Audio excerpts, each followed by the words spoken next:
नमस्कार, मैं हूं सिकता दे। उत्तर प्रदेश में नेताओं की जुबान पर आजकल मंदिर, मस्जिद, हिंदू, मुसलमान, कब्रिस्तान, वक्फ, सनातन और संत जैसे शब्द ज्यादा सुनाई देने लगे हैं, या यूं कहें कि कैमरे के सामने सार्वजनिक कार्यक्रमों में इन्हीं शब्दों की गूंज है। वैसे तो 403 सदस्यों वाली यूपी विधानसभा का चुनाव करीब 7 से 8 महीने बाद होना है, लेकिन चुनावी पिच अभी से तैयार होने लगी है। मामला अयोध्या राम मंदिर में चढ़ावे चोरी से शुरू हुआ।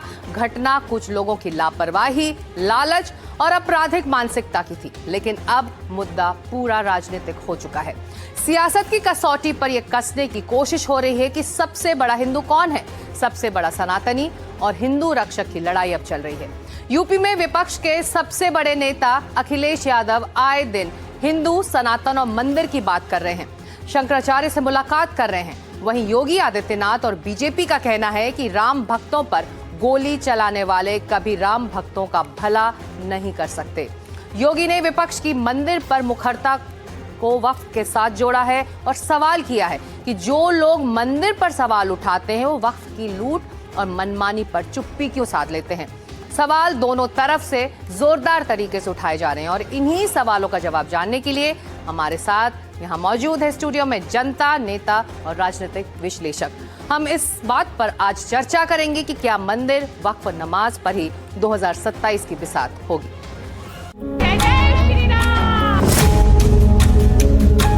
जिसको तुम कब्जा करवा रहे थे, वक्फ के नाम पर कब्जा करवा रहे थे, उस श्रृंगवेरपुर को डबल इंजन की भारतीय जनता पार्टी की सरकार ने आज सुंदरीकरण की नई मुहिम तक, नई ऊंचाई तक पहुंचाया है। पिछली सरकारों ने वक्फ को लूटा है, इसमें कोई दो राय नहीं। सपा वाले क्या ये बताएंगे कि आजम खान ने जो यूनिवर्सिटी में थी उसका 3.5 एकड़ जगह वक्फ की थी या नहीं थी, या 3 बच्चों की जो जगह ईयरमार्क की गई थी वो थी नहीं थी। भाजपा के लोग राम मंदिर में चंदा चोरी को बचा नहीं पाए, वो वक्फ की जमीनों पर जो है वो कब्जा करना चाहते हैं। समाजवादी पार्टी के शासनकाल में, कांग्रेस पार्टी के शासनकाल में सबसे ज्यादा जो है वक्फ की संपत्तियों की लूट हुई है।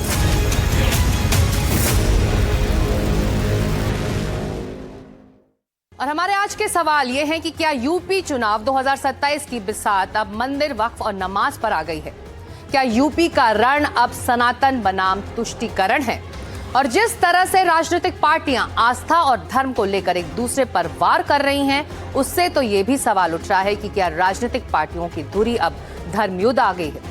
और सवाल ये भी है कि वक्फ बोर्ड में हिंदुओं की एंट्री पर बवाल इस वक्त क्यों मच रहा है? बेहद खास पैनल इस वक्त हमारे साथ शिवम त्यागी, प्रवक्ता हैं बीजेपी के, साथ ही मोहम्मद फैज खान साहब है संयोजक ARM के, आचार्य विक्रमादित्य धर्मगुरु हैं, मौलाना साजिद रशीदी चेयरमैन हैं AIIA के, डॉक्टर मुमताज आलम रिजवी मुस्लिम स्कॉलर हैं, सैयद जवाद हैं राजनीतिक विश्लेषक। आप सभी लोगों का स्वागत। और मेरे साथ यहाँ स्टूडियो मौजूद है जनता, जिनके सवालों का जवाब भी हम आप लोगों से चाहेंगे। शिवम त्यागी, आपसे मेरा पहला सवाल, मंदिर चढ़ावा विवाद पर आप लोगों से जवाब मांगा जा रहा था, तो अब हनुमानगढ़ी की नमाज याद आ रही है, वक्फ बोर्ड पर चुप्पी याद आ रही है। मुझे लगता है कि जब सवाल उठे तो जाहिर है सब पर उठे, बराबर उठे। और जाहिर है कि मैंने अपने पूरे जीवन अल्लाह अल्लाह अल्लाह का नाम लिया हो और अचानक से मैं जय श्री राम एक दिन आपके सामने आके कह दूं तो आप भी पूछेंगे क्या हो गया भाई, आपको सब ठीक तो है? तो जब इस तरह के व्यक्ति ऐसी बातें करते हैं तो सारी चीजों पर सवाल घूमकर जाता है। अगर आप घोटाले की बात करते हैं तो हर घोटाले पर बात होती है। अगर आपकी जो है धार्मिक चिंता जो है एक पर्टिकुलर धर्म को लेकर है तो दूसरे पर भी आपका सवाल जायज है। तो जिस तरीके से कुछ लोगों ने पिछले कुछ समय में बहुत ही नए नए हिंदू और राम भक्त बड़े बड़े बने हैं, उन लोगों ने कैसे वक्फ पर अपने वोट सिल लिए थे, कैसे 40,000 कंप्लेंट्स के बाद भी वक्फ पर उन्होंने समर्थन में वोट दिया था कि वक्फ जो हम जो अमेंडमेंट लेकर आए वो अमेंडमेंट नहीं होना चाहिए। तो सवाल तो जाहिर है रहेंगे। अगर आपको एक जगह कोई चोरी नजर आती है जो कि है, जिस पर कार्रवाई हुई, जिस पर लोगों को जेल डाला गया, जिस पर एक एक चीज का हिसाब दिया गया, प्रेस कॉन्फ्रेंस हुई, मेरे अलावा बाकी के जितने भी पैनलिस्ट हैं और जितने भी लोग सवाल उठ रहे हैं उसका जवाब मिलना चाहिए ना। सवाल पर फिर सवाल, यानी कि कुछ और रणनीति तय हो रही है ना मन में। मतलब सवाल का जवाब देने के बाद हम सवाल ना उठाएं, वो सवाल उठाएं तो जायज, हम उठाएं तो गलत। मैं वही कह रहा हूं।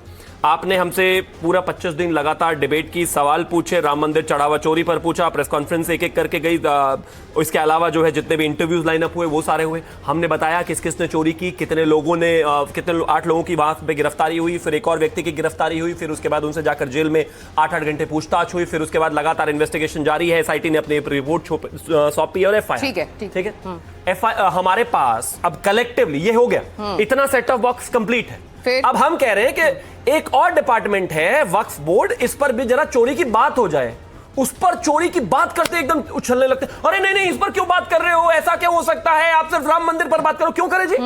जहां पर 40,000 कंप्लेंट हो गई, जो रेलवे और डिफेंस के नाम के बाद में सबसे ज्यादा कंप्लेंट जिसके नाम पर है, सबसे ज्यादा जमीन सबसे ज्यादा रजिस्टर्ड उनके नाम पर है, जहां पर हिंदू मुस्लिम सिख ईसाई सभी प्रताड़ित हैं, जहां पर पूरे के पूरे गांव क्लेम कर लिए गए, उस पर सवाल क्यों नहीं उठाए? सवाल तो उठेगा और जवाब भी आपको देना पड़ेगा, जैसे हम दिए ना 2 जवाब। बताओ, चलिए हम पूछेंगे कि जवाब मिल गया कि नहीं मिल गया। मौलाना साहब, समाजवादी पार्टी की जो तस्वीरें आई, कल भी आप मेरे साथ बहस में थे और आपने कहा जो बात समाजवादी पार्टी के मुखिया कह रहे हैं कि राम भक्तों के साथ हैं वो, हिंदू जो आहत हैं उनके साथ हैं वो, तो आपने उनकी मंशा पर सवाल किया। आपने कहा क्योंकि मुसलमान दूर हट गया है इसलिए समाजवादी पार्टी कुछ इस तरह की बातें कर रही है।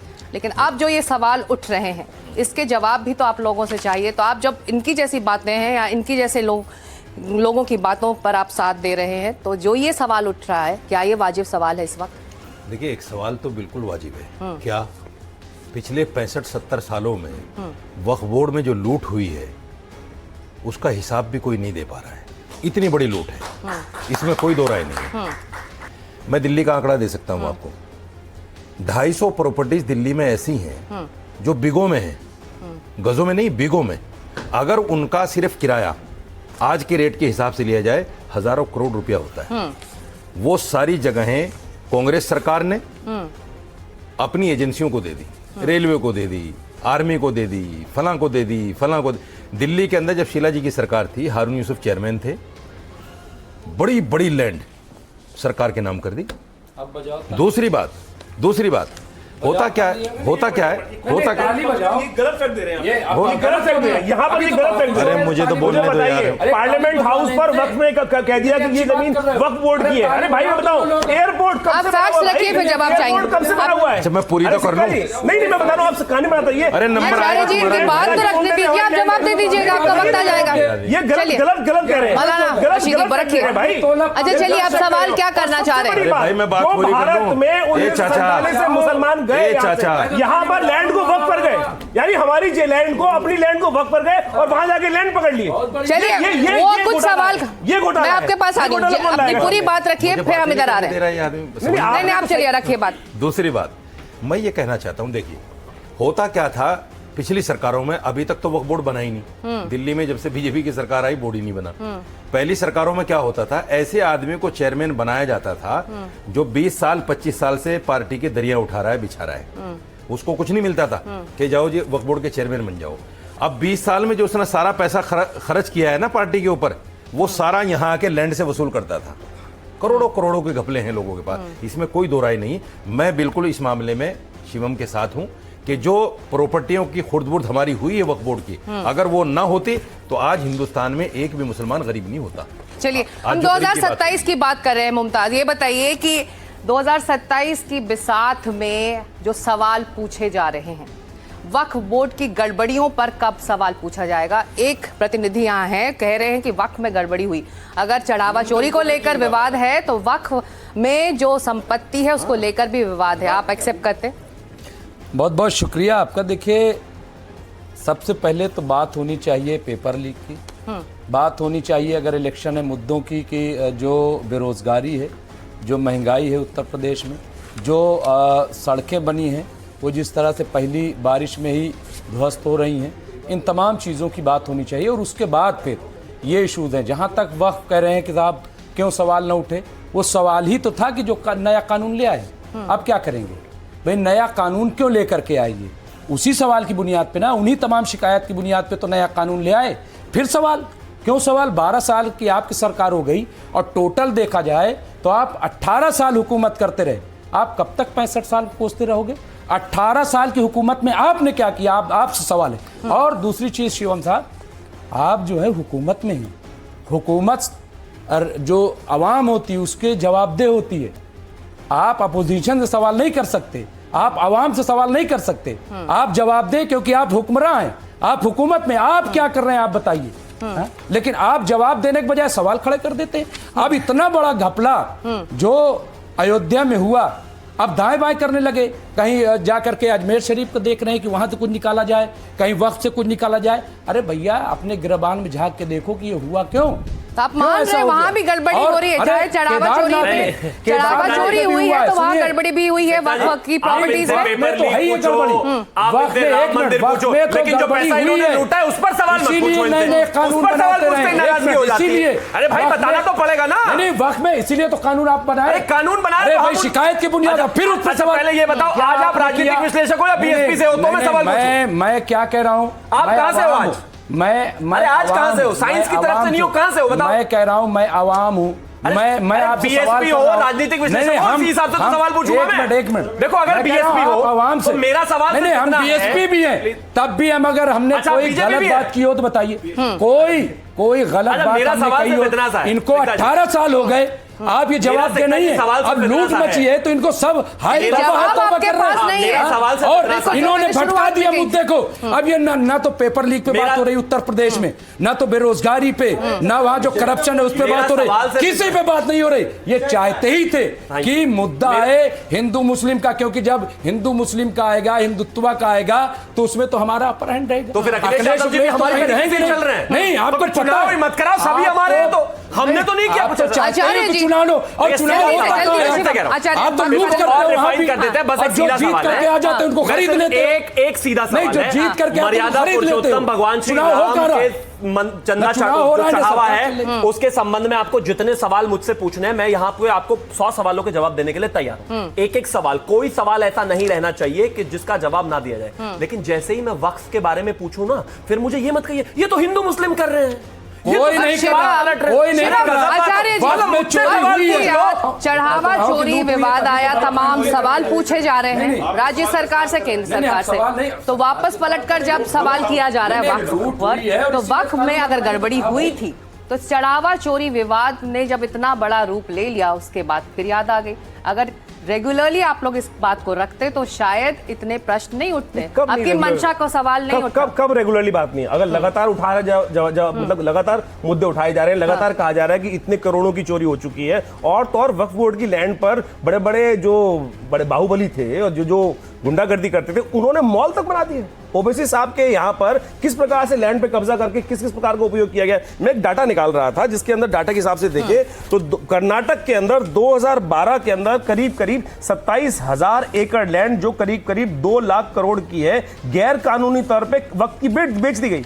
पश्चिम बंगाल के अंदर 160 प्रॉपर्टी 1300 करोड़ रुपए की ज्यादा घोटाला है, और जस्टिस एस भट्टाचार्य जी ने 2001 में इसकी रिपोर्ट भी दे दी। जांच करने की बात करते हैं तो छाती। अरे भाई यहाँ क्यों बता रहे हो, सरकार है नहीं हो सकती। दिल्ली वक्फ बोर्ड के अंदर अमरुल्लाह खान के ऊपर ईडी केस चल रहा है, लगातार ईडी केस चल रहे हैं, चल रहा है केस, सब लोग बीच में जा रहे हैं जेल में। लेकिन जब बताइए राम मंदिर के अंदर जिन्होंने चोरी करी जेल के अंदर बैठे, सरकारी जांच कर रहे हैं और एक पैसे की रिकवरी की जा रही है। अभी तो यही नहीं पता, कह रहे बड़ा घोटाला है। भाई कितने घोटाला है, कितने लोग लेके गए, कहां है, कितने पैसे की बात, सब तथ्य सामने आएंगे। राम का पैसा है, बाहर निकलेगा। तथ्य रखिए, लेकिन ये वक्त जिस वक्त पर ये तथ्य रखे जा रहे हैं, इसमें एक मिनट उसको लेकर सवाल उठ रहा है। कल ही यूपी सरकार की तरफ से बयान आ जाता है कि जो हम कानून है उसको यहाँ लागू करने वाले हैं। मध्य प्रदेश सरकार ने तो लागू कर दिया है, 2 गैर मुस्लिम सदस्यों को शामिल किया गया है, और हम सब जानते हैं कि ये मामला अभी कुछ प्रावधानों को लेकर सुप्रीम कोर्ट में सुनवाई के लिए चल रहा है। तो ऐसे में जल्दबाजी पर ये जो नाराजगी आप देख रहे हैं या फिर जो मीडिया के सवाल है उसके जवाब तो मिलने चाहिए ना। आदरणीय सिकता जी, एक कहावत है कि सिकता से तेल नहीं निकल सकता और सियार शेर के घर में नहीं सो सकता, लेकिन सिकता से तेल निकलना भी एक बार संभव है और सियार का शेर के घर में सोना भी संभव है। पर ये लोग कभी सचमुच में गंगा जमुनी तहजीब का समर्थन करेंगे ये असंभव है, क्योंकि ये बात तो करते हैं गंगा जमुनी तहजीब की। जब सचमुच में एकता की बात आई कि आओ भाई वक्फ में हम 2 पसमानदा भी रखेंगे, हम 2 महिला भी रखेंगे, हम 2 एडवोकेट भी रखेंगे, हम 2 मुसलमान के अलावा और भी धर्म के लोगों को रखेंगे, तो ये इनको स्वीकार नहीं होगा। वक्फ में हम हिंदू को नहीं लेंगे, हम ईसाइयों को नहीं लेंगे, हम सिखों को नहीं लेंगे। एक तरफा होनी चाहिए धर्मनिरपेक्षता। कैसी होनी चाहिए? 2013 में आजम खान कुंभ के अध्यक्ष बन सकते हैं, बिल्कुल। हनुमानगढ़ी में नमाज हो सकती है, लेकिन साहब वक्फ में कोई हिंदू कैसे आ सकता है? ये तो हमारी धार्मिक स्वतंत्रता का हनन हो गया। हाँ। सिकता जी, मुझे अपने बच्चे को जर्नलिज्म पढ़ाना होगा ना, तो मुस्लिम होगा कि हिंदू होगा ये नहीं खोजूंगा। आप हिंदू हैं और अच्छा पढ़ा, शादी तो कर लो पहले, आपसे पढ़वाऊंगा। वक्फ बोर्ड में योग्य लोगों की आवश्यकता है, बच्चे केवल मुसलमान की आवश्यकता नहीं है। सच्चर कमेटी ने, बिल्कुल सच्चर कमेटी ने सैयद जी ये कहा था कि पारदर्शिता लानी है की बात करते हैं और प्रबंधन को बेहतर करना है वक्फ बोर्ड में, तो गैर मुसलमान प्रोफेशनल्स अगर हैं तो उनको शामिल किया जाए, ये वक्फ की बेहतरी के लिए होगा। अब क्योंकि ये पूरा मामला हिंदू मुस्लिम करना है, इसीलिए गैर मुस्लिम सदस्यों के शामिल होने को लेकर विवाद हो रहा है। जी बहुत बहुत धन्यवाद सभी को, मेरा जय हिंद जय संविधान। एक बड़ा शेर मशहूर है कि अंदर का जहर चूम लिया धुल के आ गए, अंदर का जहर चूम लिया धुल के आ गए, और कितने शरीफ लोग थे सब खुल के आ गए। सबने देखा इनकी, जब ये पकड़े गए हैं राम मंदिर ट्रस्ट की चोरी के अंदर, इस पूरे मुद्दे को डाइवर्ट करने के लिए जानबूझ करके वक्फ का मुद्दा उठाया जा रहा है। कह रहा है उसमें 2 गैर मुस्लिमीन जो हैं वो इन्वॉल्व करेंगे। गंगा जमुनी तहजीब बहुत अच्छी बात है, तो आप राम मंदिर ट्रस्ट के अंदर अगर 2 मुसलमानों को डाल देते फैज खान जैसे, तो चोरी नहीं होती, ये चोरी नहीं होती, ये चोरी का प्रश्न चोरी करी गई। आप ब्रह्मपुर बुरहानपुर के ठीक है, प्राचीन सुन लीजिए, मंदिर के और इस मुल्क के अंदर आप ये नहीं बोलिए कि मुस्लिम नहीं है। सैयद जी, सैयद जी मैं आपको करेक्ट करूंगी, मेरे पास कुछ फैक्ट्स है। 2013 में कुंभ के प्रबंधन समिति में आजम खान थे। 2017 में बंगाल के शहरी विकास मंत्री को हुगली जिले में बनी एक तारकेश्वर विकास बोर्ड में चेयरमैन नियुक्त किया गया था। अच्छा सवाल है। 2018 में तिरुपति में ये बात सामने आई कि 44 से ज्यादा गैर हिंदू वहां काम कर रहे हैं। ठीक है, 2024 में कर्नाटक सरकार ने भी इस तरह की नियुक्तियां की हैं। तो ऐसा नहीं है कि ऐसा नहीं होता है, जहां जरूरत है, जहां पर प्रोफेशनल्स की जरूरत है, उसको मैनेज करने की जरूरत है, वहां पर ऐसी नियुक्तियां हुई हैं। जी देखिए, ये सरकार कितना अच्छा काम करती है, हर बात कहती है कि मैं ट्रांसपेरेंसी के लिए लेकर के आ रहे हैं। वक्फ बोर्ड के अंदर घोटाला है, कितना घोटाला? 8,000 10,000 करोड़ रुपए, 2 लाख करोड़ इनके पास आंकड़े हैं। सुनिए, अरे एक सुनिए, तो ये कह रहे हैं अगर सही उपयोग होता ना 7,000 करोड़ रुपए का फायदा होता। जो है 10,000 करोड़ 15,000 करोड़ रुपए वसूल करो। एक मेहुल चौकसी को पकड़ लो, दबा के बैठे हो आप लोग, वसूल करो। क्यों? जो 1.25 लाख करोड़ दबा के बैठे हो? उद्योगपति मित्रों का राइट ऑफ करा है ना, अगर आप लोग बस घोटाले की बात कीजिए, नहीं है। झूठ की राह पे चलने वालों, सच बोल के दिखाओ तो कोई बात बने। आईना तोड़ने से क्या फायदा? दांत चेहरे के बिठाओ तो कोई बात बने। अपने चेहरे के दांत बिठाओ यार। किसको बेचे? कौन क्या किया, कैसा किया? जा रहे थे किसी का, जिन लोगों ने वक्फ अपनी जमीन की ऊपर घोटाला कर दिया, उनको खा लिया, उनको दबा के बैठ गए, मॉल बना लिया, मल्टीप्लेक्स बना लिया, पर्सनल उपयोग करते एक मिनट इनको बोलने दीजिए, कोई हिसाब किताब नहीं है। आप मॉडरेट करवाइए इनको। शिवम जी, मंशा पर सवाल इसलिए है क्योंकि मैं उदाहरण दे रही हूँ। मध्य प्रदेश सरकार ने वक्फ पर अपने सदस्यों को चुन लिया है, ठीक है, और इसमें से 2 नाम हैं जिसको लेकर कौन से वो सदस्य इसका प्रतिनिधित्व करेंगे, उसको लेकर सवाल उठ रहे हैं। 2 नाम हैं, मनोज मालपानी जी और निमेश भार्गव। ये 2 हिंदू सदस्य हैं, 2 गैर मुस्लिम सदस्य हैं। गहनता से इनके इसमें जाएंगे तो इसमें समझ में आएगा कि इनका नाता संघ परिवार से है, बीजेपी से है। तो ऐसे में जब इस तरह के लोग अगर वक्त में शामिल होंगे तो फिर इस तरह के सवाल भी सामने आने वाले हैं। वो मुश्तबर खैबराबादी ने एक शेर लिखा था, इन जैसे लोगों के लिए लिखा था कि आंखें न चुराओ दिल में रहकर, चोरी न करो खुदा के घर में रहकर। अपने ही घर में, प्लीज बीच में नहीं, मैं उनके बीच में नहीं, मैं उनके बीच आप इस तरह शोर करेंगे फिर कुछ नहीं होगा। हाँ। मैं मानता हूं मंदिर में चढ़ावा चोरी हुआ, हमने तो जेल में डाल दिया। अरे अपने लोगों को निकालकर जेल में डालो ना, खुदा के नाम पर जो पैसे लेकर लूट रहे हैं लोगों को। इस देश में अपने आप ही कहते हो कि मुसलमान दलितों से भी पिछड़ा हुआ है, और अपने आप ही कहते हो कि रेलवे और डिफेंस के बाद सबसे ज्यादा जमीन दान उसने करी। अरे जिस पे जमीन है ही नहीं उसने दान कहां से कर दी? 2-2 रुपए में 5 स्टार की होटल की जमीनें खरीदकर वहां पर खड़े हुए, और अगर इनसे सवाल पूछ रहे हैं तो यहां पर भाषण दे रहे। डकैत कौन है ये तय हो जाए कि जब यूपीए सरकार की जो यूपीए सरकार 1 और 2 थी, सरकार के अंदर घोटाले हुए। अरे एक बात बताओ, ठीक है, नहीं, आप इनको बात रखने देंगे, उन अधिकारियों को ट्रांसफर कर दीजिए। आपके सवालों के जवाब चाहिए ना आपको, आप इसीलिए इस बहस में आए। हाँ चलिए। आमतौर पर आदमी बीमार होकर उल्टी करता है, बीमार हो गए हो क्या यहाँ पर उल्टी करे जा रहे हो? थैंक यू, मैं उनके बीच में नहीं बोला इसलिए बोल रहा हूँ। एक बात बहुत साफ है, आपने राम मंदिर के विषय में हर चीज का हिसाब किताब लिया, मीडिया ने दिन रात चलाया। मैं सिर्फ एक चीज पूछना चाहता हूं, वक्फ की बात करते ही इन लोगों को इतना दर्द क्यों है? हो रहा है, कोई दर्द नहीं हो रहा है, बस मुझे ये बता दीजिए वहां ऐसा क्या, एक बात बताइए, क्या वैसे तो इनका पर ये तो कह रहे हैं ना ज्यादा मूल्य तो है नहीं, लेकिन 100 रुपए महीना आपको भी मिलता है क्या दोनों को? अरे कितना अच्छा ये लेट हुए चंदा चुराने के चक्कर में। तीनों ने कहा गड़बड़ियां हुई हैं, इसमें सुधार की जरूरत है, ठीक है? तो फिर ये मुद्दा कैसे बना? ये तो ऐसा ही नहीं हो गया कोई हमें मार के चला जाए, हम कड़ी निंदा करते हैं। सुधार की जरूरत है तो करो ना फिर, करो फिर अगर सुधार की जरूरत है। मुद्दे उठाए मैडम ये क्या, आप एक चीज तो बताइए, आज तक नोटबंदी करी उसमें टिक नहीं पाए, जीएसटी ठीक है, मुद्दे पे रहेंगे नहीं, इधर उधर की बात नहीं करेंगे, हम इधर उधर की बात नहीं करेंगे, मुद्दे पर रहेंगे।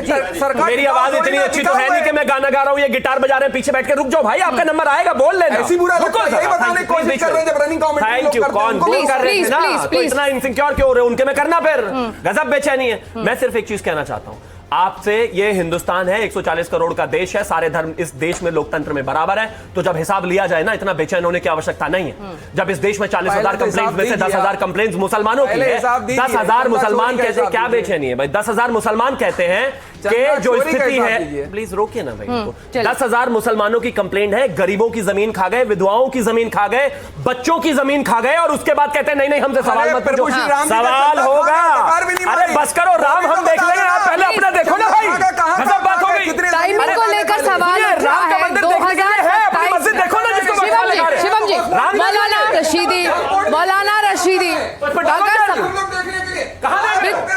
प्लीज चिल्लाने से हम कहीं नहीं पहुंच पाएंगे इस बहस में, चिल्लाने से हम कहीं नहीं पहुंच पाएंगे इस बहस में। मौलाना रशीदी जी, मेरा जनता से एक जब सवाल है, ऐसा नहीं लगता कि वक्फ वालों ने इनको भी कुछ दे रखा है, इतना जोर लगा के चलिए जनता से पूछेंगे। मौलाना रशीदी, आप लगातार समाजवादी पार्टी की मंशा पर सवाल उठा रहे हैं जब वो चढ़ावा चोरी को लेकर कह रहे हैं कि बड़ा महापाप हुआ है। क्या बीजेपी की मंशा भी कुछ वैसी है जब वो वक्फ और नमाज की बात आज के दिन कर रही? देखिए, दो चीजें हैं, दो चीजें मैं क्लियर करना चाहता हूँ। आपने कहा नियुक्ति होती है, नियुक्ति का मतलब है सरकारी जॉब। सरकारी जॉब में तो वक्फ बोर्ड का जितना भी अमला है, एसडीएम तक लेकर सारे हिंदू हैं, किसी को कोई एतराज नहीं है। नियुक्ति वहां जब मेंबर बनाकर आप बैठाओगे तो वहां सवाल तो आएगा, क्योंकि इसलिए आएगा कि जब राम मंदिर की बात आती है, यही वो ट्रस्ट है, राम मंदिर का ट्रस्ट, जिस पर ट्रस्ट किया था लोगों ने, ट्रस्ट को तोड़ दिया। तो अब हम कैसे मान लें कि वक्फ बोर्ड की जमीन बचा के रखेंगे ये लोग? नंबर एक। दूसरी बात ये, दिल्ली के अंदर एक चेयरमैन हुआ करते थे, चौधरी मतीन नाम था उनका, आपको पता है। 1000 गज जगह 25 पैसे गज के हिसाब से, 25 पैसे गज, देखो कैसे लूट हुई है। 25 पैसे गज के हिसाब से अपने रिश्तेदार को दे दी, 25 पैसे गज, और फिर एक एक प्लॉट 100-100 गज का 1-1 करोड़ में बिका है। लूट तो हुई है, इसमें कोई दो राय नहीं है, और मैं कहता हूं सबको स्वीकार करना चाहिए। और ये उस लूट का ही नतीजा है कि आज ये जो कुछ हो रहा है, जो अमेंडमेंट आ रहा है, या जो लोग भी हमारे ऊपर हैं मुसल्लत, वो सब उसी लूट का नतीजा है। अगर हम अपने वक्त को सही निगरानी कर लेते, सही जगह पर उसका इस्तेमाल कर लेते, तो शायद ये दिन भी देखने को न मिलता। आप इस बिसात को समझ रही हैं, आप क्या समझ पा रही हैं ये जो चल रहा है इस वक्त? 1 मिनट। आप सबने बहुत बोला, मुझे सुन लीजिए कृपा कर, फैज साहब आप जवाब दीजिएगा। जो लूट का माल होता है कभी बचता नहीं है। महाराणा प्रताप के वंशज आज भी उसी लेगेसी में अपने महलों से कमा खा रहे हैं। वो भी हैं जो जहांगीर के वंशज हैं, छोटा मोटा व्यापार है, फोटो लगा के बताते हैं हम जहांगीर के वंशज हैं। मेरा प्रश्न आपसे है, मंदिर वक्फ नमाज, यदि इस पर कभी भी प्रश्न उठता है तो न्यायपालिका और प्रशासन की क्या भूमिका होनी चाहिए इस तरह की बहस या न्याय? महाराजा रणजीत सिंह के पास जब एक व्यक्ति कुरान की हस्तलिपि प्रति लेकर गया तो उन्होंने उसे खरीद लिया। तो लोगों ने पूछा, आप सिख हैं, आपने क्यों खरीदा? तो उन्होंने कहा, भगवान ने मुझे उनकी एक ही आंख थी, उन्होंने कहा भगवान ने मुझे एक आंख इसलिए दी है कि मैं सबको समान दृष्टि से देख सकूं। तो न्यायपालिका को यही काम करना चाहिए, चाहे वक्फ का मैटर आए, राम मंदिर का मैटर आए, सबको समान दृष्टि से न्याय करना चाहिए। ये मेरा उत्तर। आप मंशा समझ पा रहे हैं, जब राम भक्तों की बात कोई पार्टी कर रही है या फिर वक्फ बोर्ड पर चुप्पी की बात कर रही है? जी, मेरा सवाल इन कानून बनाने वालों से है वक्फ के ताल्लुक से, कि जो कानून बनाया है, ये सब लोग कह रहे हैं शुरुआत हुई है इसी बात से लेकर के कि इसमें वक्फ में चोरी हुई है, और यकीनन हुई है, सब लोग इस बात को मानते हैं। तो मध्य प्रदेश में जो अब ये नियुक्ति हुई है, जो मेंबर बनाए गए हैं, मैं ये मालूम करना चाहता हूँ, मध्य प्रदेश का जो मुख्यमंत्री है वो खुद ज़मीन के घोटाले में मुलव्विस है। अभी उसकी खबरें आई थी, इतनी चलिए, मध्य प्रदेश का मुख्यमंत्री खुद ज़मीन के घोटाले में मुलव्विस है। सवाल क्या है? तो वो ज़मीन का, वक्फ बोर्ड की ज़मीन का तहफ़्फ़ुज़ करेगा या वो खुद लूटेगा ज़मीन को? दूसरा सवाल इसी के साथ में ये भी है कि जब कानून बना था वक्फ का तो ये बात आई थी कि जो मुसलमान होगा और प्रैक्टिसी मुसलमान होगा वही वक्फ कर सकता है, गैर मुस्लिम या हिंदू वक्फ नहीं कर सकता है। लेकिन जब मेंबर बनने की बात आ रही है तो उसमें गैर मुस्लिम भी जो हिंदू भी बन सकता है। शिवम, आप इसका जवाब देना चाहेंगे? देखिए, सबसे पहले मैं एक चीज कहना चाहता हूं कि जो बात खासतौर पर मुख्यमंत्री के लिए हुई मध्य प्रदेश की, जो रिपोर्ट्स आप पढ़ते हैं, मैं एक चीज कहना चाहता हूं, उन्होंने जो जमीनें खरीदी हैं उसको लेकर एक रिपोर्ट सही आई है, जिसमें उन्होंने अपनी तरफ से बाकायदा आके सारी चीजों को डिटेल डिस्क्रिप्शन में बताया कि कोई 1 रुपए का घोटाला नहीं हुआ। अब आते हैं वक्फ वाले विषय पर। वक्फ वाले विषय पर जो वक्फ बाय यूजर जिसकी ये बात कर रहे हैं कि किसी को भी वक्फ कर सकता है, वही व्यक्ति जो प्रैक्टिसिंग मुस्लिम हो, नॉन प्रैक्टिसिंग मुस्लिम वक्फ नहीं कर सकता। अगर आप इसी आधार पर जाएं तो इस देश में जो कंप्लेन्स है वक्फ की, वो आधार ही सिर्फ इस बात का है कि ये मेरा गांव है, इसमें 60% मुस्लिम रहते थे। एक दिन क्या हुआ कि वक्फ ने उस जमीन को क्लेम कर दिया। क्लेम करने के बाद वो गांव, नहीं रुकिए ना जरा प्लीज, अरे रुक जाइए प्लीज, ऐसे आंकड़े हैं, इनसे भी सवाल पूछ रहे हैं बेचारे, अपने आप को अकेला फील कर रहे हैं। रुकिए भाई, मैं बता रहा हूं, विवादों से जुड़े ऐसे आंकड़े हैं। तमिलनाडु के पेयम्बदूर कोलतार गांव को पूरा का पूरा वक्फ ने क्लेम कर लिया था। हाई कोर्ट ने आकर कहा कि नहीं हो सकता। अरे तो वो वक्फ का नहीं है, प्लीज आप इनको रोकिए जरा। क्या बेचैनी है भाई, इनको अपनी बात रखने की, सवाल उनसे है ना, सवाल उनसे है। कोर्ट ने कहा है, कौन झूठ बोल रहा है भाई? आप बोल रहे हैं, किया कि नहीं किया? वक्फ ने किया कि हाँ जी, ये लुटेरों से कोई बात नहीं होगी अभी फिलहाल। Thank you. मैं एक चीज और कहना चाहता हूँ, यहाँ पर एक चीज बहुत क्लियर है। हाँ। आप कानून के हिसाब से चलेंगे, बिल्कुल ठीक बात है, लेकिन अगर कंप्लेन्स हैं, अगर वहां पर इश्यूज हैं, और खुद मुसलमान कर रहे हैं भाई, हिंदुओं को थोड़ी देर के लिए अलग रख दीजिए, 10,000 कंप्लेन्ट्स तो मुसलमानों की है। मुसलमानों ने कहा कि हमारी जमीन लूट ली, तो जाहिर है परेशानी है, तो उसको रिजॉल्व करेंगे। हाँ, जहां तक बात है, अमेंडमेंट बिल हो गया है, अमेंडमेंट आ गया, लेकिन बावजूद उसके जितनी भी कंप्लेन्स हैं वो सारी अब कोर्ट्स में पेंडिंग है। तो जब घोटाले हुए हैं तो जवाब देना।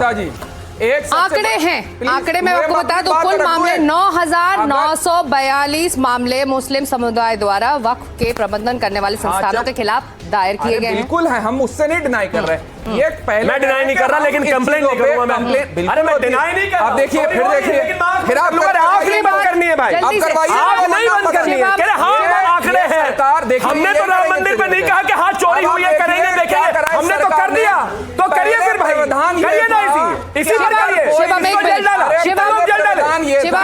जनता के सवालों की बारी है, प्लीज। अब जनता के सवाल, परेशानी है इनकी, जल्दी अपनी दवाई तो मिलनी चाहिए ना लगातार, जो ये कर रहे हैं पिछले इतनी देर से। घोटाले, नहीं मुझे ये बताइए, उन घोटालों पर किया क्या? घोटालों पर किया क्या? और नेक्स्ट सवाल, कड़ी से कड़ी कार्रवाई होती थी, नॉन बेलेबल वारंट इशू होता था। सरकार ने बेल दे दी है ऐसे लोगों को कि खूब धांधलेबाजी करो, खूब चोरी बेईमानी लूट करो, हम तुम्हें आसानी से बेल दे देंगे। पहले नेक्स्ट सवाल लेते हैं, वक्त बहुत कम है जी। वही है, वही जो राम रुचि राखा, भगवान ने चोरी करवाई, भगवान ने चाहा कि चोरी करवाई, और हमें पता चल रहा है जिधर भी देखो वहाँ चोरी चोर बैठे, और एक चोर दूसरे चोर को ढूंढ रहा है कि मैं कम हूँ, वहाँ भी हुआ, वहाँ भी हुआ। इससे आप बच नहीं सकते।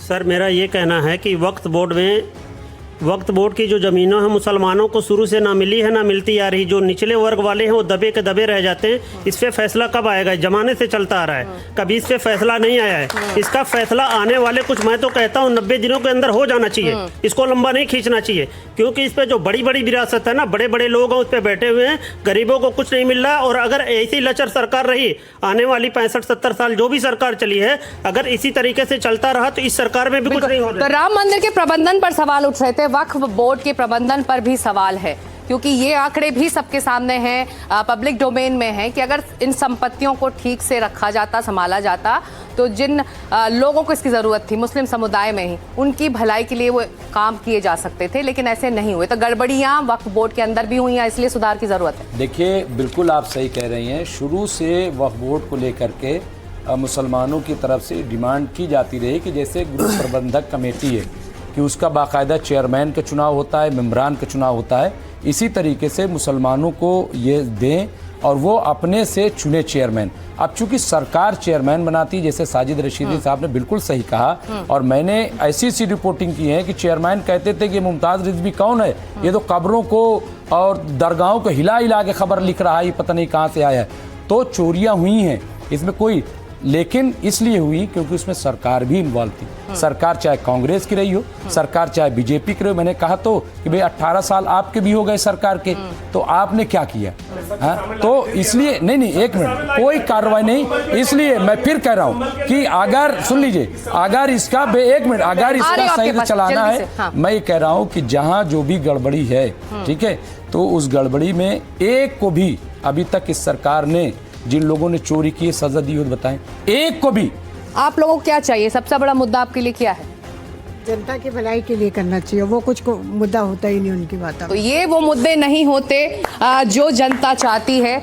मुद्दे वो बनते हैं जो राजनीतिक पार्टियां चाहती हैं। 2027 ज़्यादा दूर नहीं है, देखना होगा कि वाकई ये जो मुद्दा है, मंदिर, वक्फ, नमाज, क्या ये मुद्दे रहेंगे या फिर जो जनता चाहती है उसके लिए घर, बिजली, पानी, सड़क, वो मुद्दे होने वाले हैं। हम इन बहसों को लगातार अपने चैनल पर रखते रहेंगे। फिलहाल इस चर्चा में शामिल होने के लिए आप सभी लोगों का शुक्रिया। वक्त इतना ही था, 2027 ज़्यादा दूर नहीं है, इसलिए इस तरह की बहस हम आगे भी करेंगे। नमस्कार।